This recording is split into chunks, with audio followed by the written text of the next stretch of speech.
Começando mais um Literamake, então, para quem não conhece o canal, aqui eu falo de livros e faço uma maquiagem inspirada no livro em questão. Não sou maquiadora, sou publicitária, jornalista, escritora e o meu papel aqui é fazer essa divulgação, brincando então com a pintura facial. Os vídeos aqui deste canal não são monetizados, eu tenho aqui uma questão bastante precária, não tenho nem luz suficiente para fazer o meu trabalho, então é tudo muito dentro das possibilidades. Quem gosta do meu trabalho pode contribuir comigo através do Pix, bibliofilia.cotidiano@gmail.com, mas o trabalho em si que eu faço aqui é voluntário. Então, o livro escolhido para este episódio é Pequena Coreografia do Adeus, de Aline Bay. Ele tem resenha no blog bibliofiliacotidiana.wordpress.com, que se chama Um Lar, tá? E vamos trabalhar, então, a maquiagem deste livro. Bom, eu procuro trabalhar sempre pensando no projeto gráfico do livro, às vezes eu me inspiro um pouco mais também na história. Tem livros que não dá para puxar muito da história para não correr risco de cair em questões mais sérias, né? No caso aqui, nós temos poucas cores, então não vai ser uma maquiagem que vai exigir uma soma muito grande de cores, mas ele tem, embora o projeto gráfico seja bastante simples nesse sentido, é um livro que traz uma complexidade que é importante ser mencionada. O livro é a história de Júlia Terra. É narrado por ela, é uma criança. Tem a passagem do tempo, né, no livro, que já é uma marca também da própria Aline. O livro, assim como O Peso do Pássaro Morto, que foi o livro que revelou a Aline como um dos maiores nomes da nossa literatura brasileira contemporânea, uma grande revelação, é justamente o fato de ela fazer uma estrutura quase poética no trabalho dela. Ela traz, então, a história em versos. Não é bem nos versos poéticos como se fosse um poema longo, não é essa a proposta dela e nem a estrutura que ela faz uso. Mas ela brinca muito com a forma como ela conta as histórias. Ela tem uma liberdade que é muito bonita de ver. Inclusive, não é nada totalmente novo, né? A gente já viu isso acontecer antes, mas a questão é fazer funcionar, tá? Porque nem sempre essa estrutura que ela adota funciona. Por quê? Porque muita gente confunde os gêneros, acha que é um poema longo e fica esperando alguma coisa da estrutura da poesia e não é a proposta dela. É por isso que ela causou também uma grande revolução quando estourou O Peso do Pássaro Morto, foi justamente o fato de que ela consegue trabalhar essa linguagem, essa maneira de contar a história com muita competência. E não é à toa que virou o que virou, né? O Peso do Pássaro Morto foi bem premiado, o Pequena Coreografia do Adeus ficou entre finalistas aí dos maiores prêmios, e isso é só o segundo livro. Nós sabemos que provavelmente vem muito mais por aí.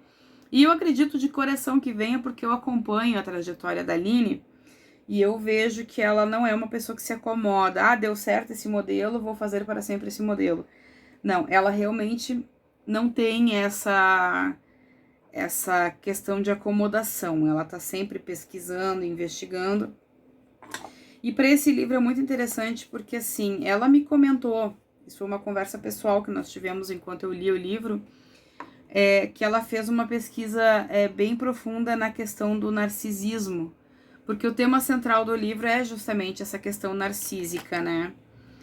E ela me comentou, então, sobre essa pesquisa que ela fez. Não entramos em detalhe, não foi uma conversa especificamente sobre isso, mas é evidente que ela traz esse conteúdo, e é interessante porque ela não traz esse conteúdo de uma forma, vamos dizer assim, didática. Ela não explica o narcisismo, ela não tem essa proposta de explicar conceitos. Não é isso que ela quer nos passar. O que ela faz é justamente incorporar na personagem narcisista esse comportamento, e é uma forma muito orgânica, né? Ela não precisa nos dizer que a Vera é narcisista. Isso é evidente através desse comportamento, da maneira como ela age com a Júlia. E a maneira como a Júlia vai tendo a sua formação de personalidade marcada pela presença de uma mãe narcisista e de um pai que convenientemente foi embora. Ela tem contato com esse pai, mas ela não tem mais a presença dele em casa para ser o contraponto, para proteger. E a história começa, inclusive, num ato de uma violência que nem ela entendeu por que aconteceu aquilo, por que ela fez aquilo contra uma amiga, depois de ver o pai com uma namorada. Porque, na verdade, ela sente aquele peso de ter sido abandonada, de ser menos importante, de o pai saber o que ela passa dentro de casa e não levá-la junto. Quer dizer, a felicidade dele, a busca dele pela felicidade está acima dos sentimentos dela, né? Enquanto um ser humano em formação. E a Júlia, ela é muito retrato dessa sensação de abandono que ela tem deste pai, que simplesmente vai perseguir a sua própria felicidade. A Júlia ainda ela é uma personagem que ela não se rebela no sentido mais amplo da palavra de odiar essas pessoas e tal. Ela tem mais uma tentativa de autopreservação. E nisso vai mostrando fases da vida dela. Então a mãe bota ela no balé por uma recomendação da escola para que ela possa ter essa base de uma formação de coletivo, porque ela começa a dar problema na escola, né? E é interessante ver esse processo, porque é ali que ela ganha a primeira noção de afeto dela, que é a professora. Isso, inclusive, quando eu fiz a resenha, eu me empolguei tanto para falar sobre a questão narcísica da mãe, e pegando não só o da mãe, que ela cita a mãe porque a mãe é a personagem, né? Mas, por exemplo, pessoas que crescem com figuras de autoridade que são narcisistas, pai, mãe, avós, enfim, quem cria, né, a criança. Eu me empolguei tanto trabalhando essas questões específicas que eu acabei não dando a ênfase nessa professora de balé. Porque o que acontece? Existe um choque grande para a Júlia, que ela descobre nessa professora de balé a esperança dela de afeto. O problema é que a professora dela de balé não vê ela da mesma forma. A professora não vê ela como uma filha, vê como uma bailarina, e o pior, uma bailarina ruim. Uma bailarina que não deu certo. Então nós temos aí toda uma questão de expectativa criada e quebrada. Porque ela vive essa situação de bullying dentro do balé, porque ela não é boa nisso. E ao mesmo tempo ela não tem esse retorno dessa professora como ela espera ter, como ela sente a necessidade de ter. Então ela vai descobrindo, vai buscando formas de encontrar esse afeto que ela não tem em casa. E é importante destacar também que a mãe não é só uma narcisista no sentido de se colocar em primeiro lugar e de ignorar os sentimentos da filha. A mãe bate nela. Ela sofre bastante violência em casa. Então ela tem toda essa questão do não se compreender como um ser digno. Então no momento em que ela é retirada do balé por conta de não ter talento para aquilo, ela tem uma perda multiplicada aí, porque não é só não ter aula de balé. Para ela, na verdade, seria até um alívio, porque as colegas são um inferno. Mas e o afeto? E aquela pessoa que cuida dela? Mas no fim das contas, assim, mesmo que não fique claro no livro, a sensação que eu tenho é que esse afeto que ela acredita ter encontrado nessa professora é de fato só uma ilusão. E aí os anos vão passando e ela adota um diário como uma forma de colocar pra fora quem ela é, o que ela tá sentindo, porque ela ainda não tem uma identidade, ela ainda não sabe quem ela é. Ela ainda não sabe, ela não se encaixou no mundo ainda. E aí ela aluga um quarto de pensão. E aí sim é que ela vai descobrir o afeto. Isso causa muito estranhamento nela. Tanto que ela não tem relações amorosas, né, afetivo-amorosas. Isso não, ela demora muito para encontrar um possível amor, enfim. Mas esse não é o destaque da Aline. Eu acho que uma coisa que é importante de frisar e que me marcou muito é a dedicatória que ela faz, que ela diz o seguinte: para todos aqueles que procuram uma casa dentro de casa, em especial aos que procuram desesperadamente. Isso foi uma coisa que mexeu muito, assim, eu acho uma frase muito forte. E isso é só a dedicatória. Vocês imaginam o que vem. Quando o pai vai embora, ela também tem um conflito muito grande com ele, da maneira como ele reage a essa partida dele, e que ela, mesmo criança, ela entende que tem alguma coisa muito errada no que ele tá fazendo. E ela aponta isso. Ele diz pra ela que ele não quer que ela tenha nenhum problema em casa.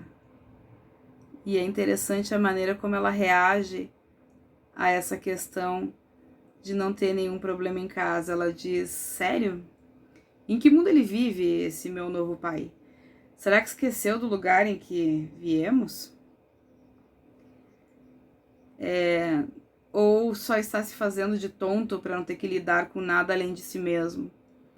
Isso mostra uma noção de que ele também é um narcisista.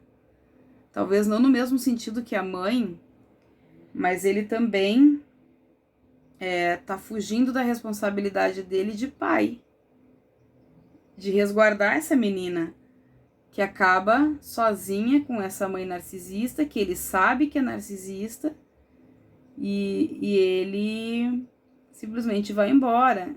Ele não tem uma vida muito feliz, tá? Isso fica bem evidente, né? Ele vai, mas as coisas não ficam bonitas e bem resolvidas para ele, o que eu achei ótimo.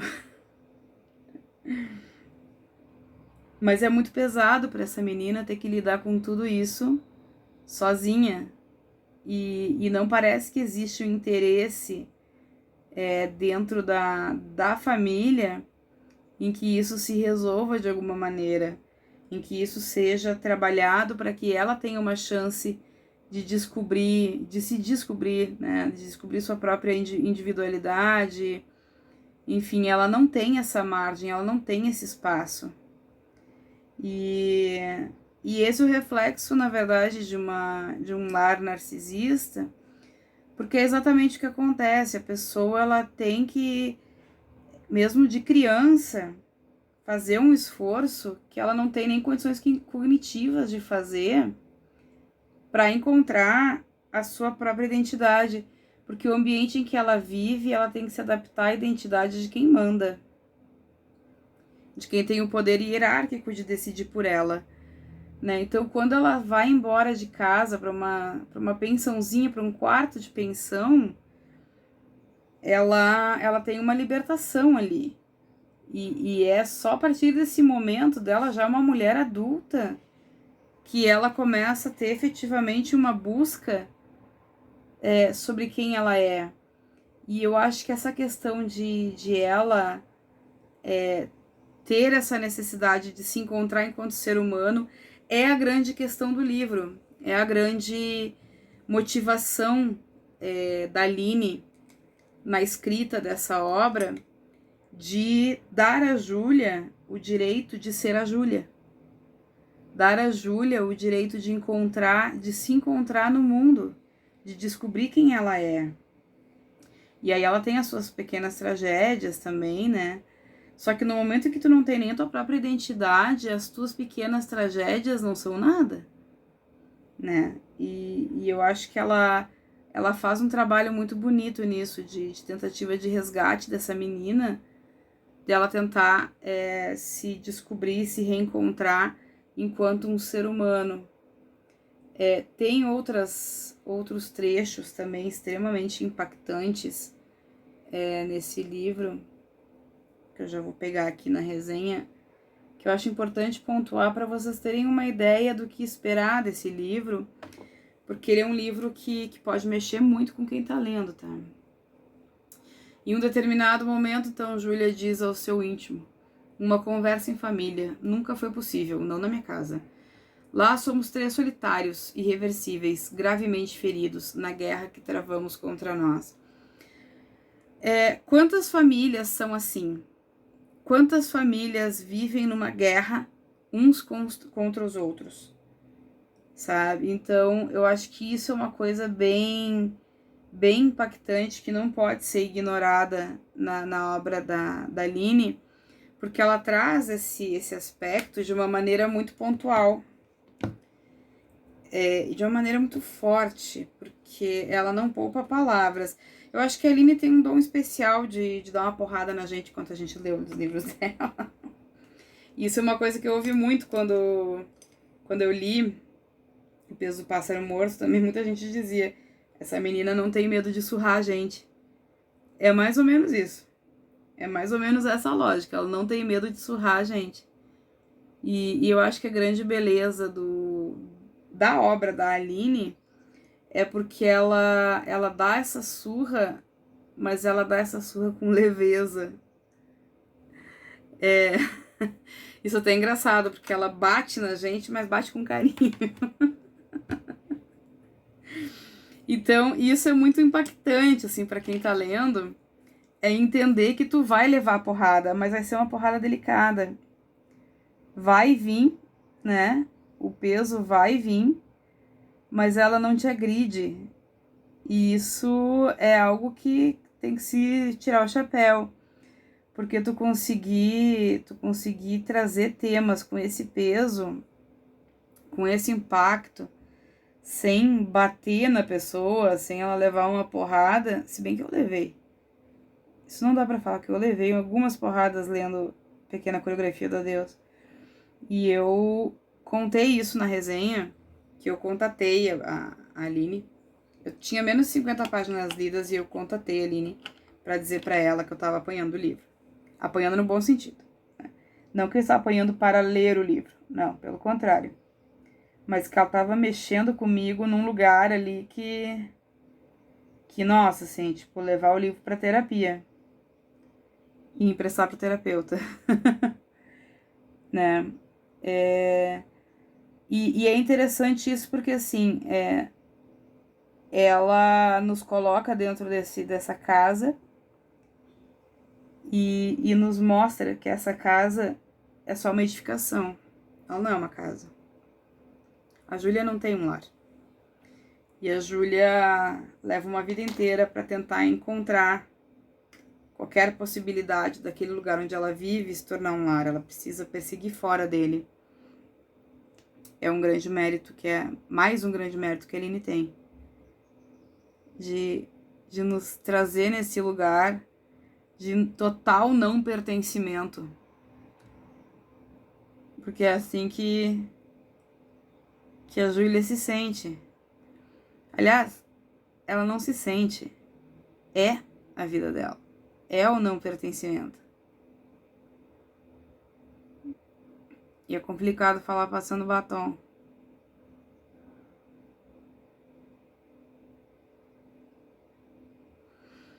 Eu conheço muitos casos mesmo, de pessoas que vivem em casas e não vivem em lares, e que têm famílias que não proporcionam um lar, né? Eu tô misturando batons porque eu não gostei desse. E não tô gostando desse. Não. Não deu certo. Vamos tirar. Infelizmente, é mais comum do que a gente imagina as Júlias, né? Pessoas que elas moram num ambiente, mas elas não têm uma casa, um lar. Isso não existe. É um conceito que para elas não representa nada, não significa nada. Ah, ele era.